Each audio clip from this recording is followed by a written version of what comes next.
There's this material all around us, one we completely take for granted. But right now, it's going through this quiet, incredible revolution. We're talking about concrete, and its next evolution is happening from the inside out. I mean, think about it. From the sidewalks we walk on to the very tallest skyscrapers, concrete is literally the foundation of our modern world.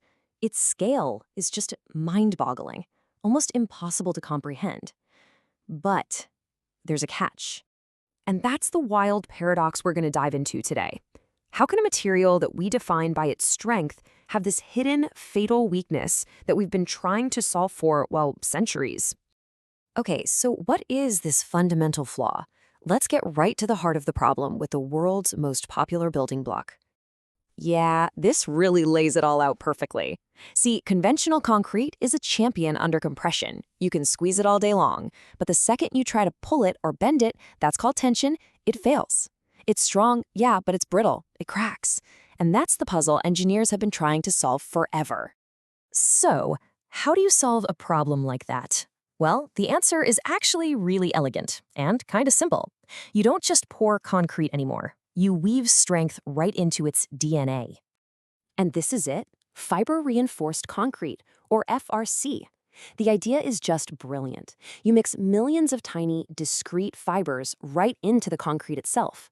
Think of it like having microscopic rebar threaded through the entire mix, creating this internal web that holds everything together. And the results of adding all these fibers? It isn't just a small improvement. No, it's a fundamental change in the way the material behaves when it's put under pressure. Okay, look at this chart. It tells the whole story. Sure, compressive strength gets a little bump, which is nice, but that's not the main event. Look at the other two bars. Tensile strength, its ability to resist being pulled apart, and flexural strength, which is basically its ability to bend without snapping, they go through the roof. We're not just fixing a weakness here, we're turning it into a superpower. And get this, here's the real kicker. How much of this magic ingredient do you actually need?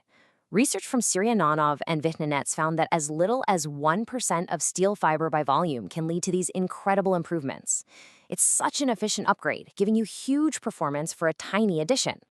And it's not like there's just one magic fiber. Engineers have a whole toolkit to play with, each with its own special powers. Steel fibers, they give you that incredible strength, perfect for massive structures. Then you've got synthetics, like polypropylene, which are awesome for resisting impacts and stopping tiny cracks from forming as the concrete dries. You can even use glass fibers or mix and match them to get the best of all worlds. But this is about more than just brute strength, right? It's about building things that last. It's about resilience. And the key word here, the big change, is a shift from being brittle to being ductile. Just as this research points out, what these fibers do is incredible. They basically act like stitches for microcracks, holding them together before they can ever become big, dangerous failures. By keeping those cracks tiny and under control, the whole structure just becomes way more durable and lasts a whole lot longer. So check out this side by side. It really hammers the point home. Old concrete, brittle. FRC, it's ductile. That means it can actually bend and absorb energy instead of just shattering. And as research by Wardena found, that makes it way more resistant to things like corrosive sea air or the damage from constant freezing and thawing. More durability means a longer lifespan, and that saves money and is better for the environment. And this newfound durability opens up some amazing possibilities in the real world. We're talking about structures that can handle sudden impacts, crazy shear forces, and even, as Ollie and his team found, absorb the immense energy from an earthquake, keeping people safer. It's even being used to give older, overloaded buildings a new lease on life. Okay, so we've got this incredible material, but how do you actually build with it? I mean, how do you go from a cool lab sample to a completely safe skyscraper or a bridge that we all can depend on?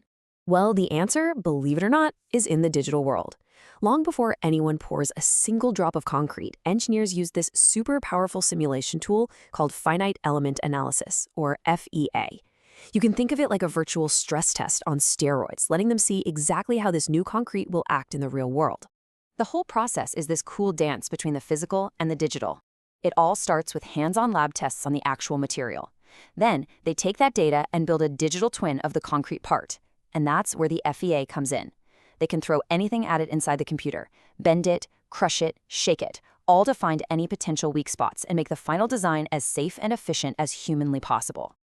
So when you step back and look at the big picture, it's pretty clear we're not just talking about a slightly better version of concrete. We're talking about a whole new foundation for how we build our future. I mean, let's just recap what we've seen.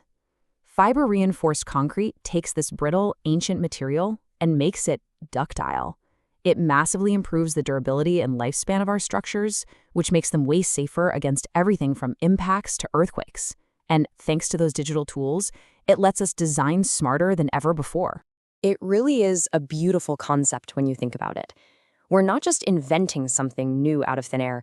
We're taking one of humanity's oldest, most trusted materials and just weaving a new level of intelligence and strength right into its core.